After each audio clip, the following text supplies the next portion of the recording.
നമസ്കാരം. നിങ്ങൾ സ്നേഹിച്ച വ്യക്തിയുമായിട്ട് ഇപ്പോൾ അകന്നകന്ന് പോകുന്ന ഒരു സാഹചര്യത്തിലാണോ?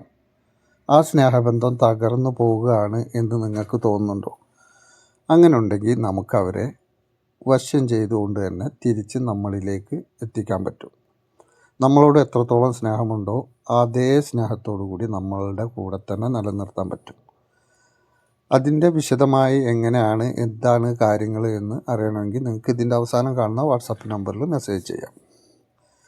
ഒരുപാട് സന്തോഷത്തോടു കൂടി മുന്നോട്ട് പോയിരുന്നവർ പതുക്കെ കുറച്ച് കഴിയുമ്പോൾ അകന്ന് പോവുകയും അതിനുള്ള കാരണങ്ങൾ അകന്നു പോകുന്ന വ്യക്തി തന്നെ അതിനുള്ള എന്തെങ്കിലും കാരണങ്ങൾ കണ്ടെത്തി നമ്മളിൽ കുറ്റം കാണാനും തുടങ്ങും.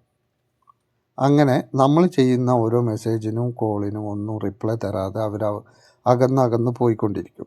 ചോദിക്കുമ്പോൾ തിരക്കാണ്, ബിസി ആയതുകൊണ്ടാണ്, അങ്ങനെ എന്തെങ്കിലുമൊക്കെ കാര്യങ്ങൾ ഒഴിവാകും. അകന്നു പോകാൻ പല കാരണങ്ങളും അവർക്കുണ്ടാവും.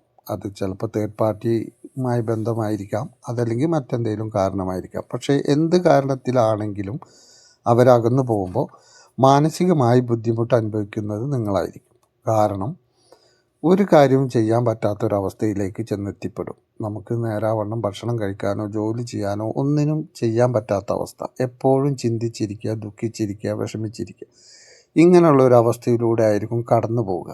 അപ്പം അതെങ്ങനെയെങ്കിലും ഒന്ന് മാറിക്കിട്ടി ആ വ്യക്തി നമ്മുടെ കൂടെ വന്നാൽ മാത്രമേ നമുക്ക് മുന്നോട്ട് സന്തോഷമായി പോകാൻ പറ്റൂ എന്നുള്ളൊരവസ്ഥയിലുണ്ടെങ്കിൽ മാത്രം ആ വ്യക്തിയെ നമ്മൾ തിരിച്ചു കൊണ്ടുവരാൻ വേണ്ടി ശ്രമിക്കുക.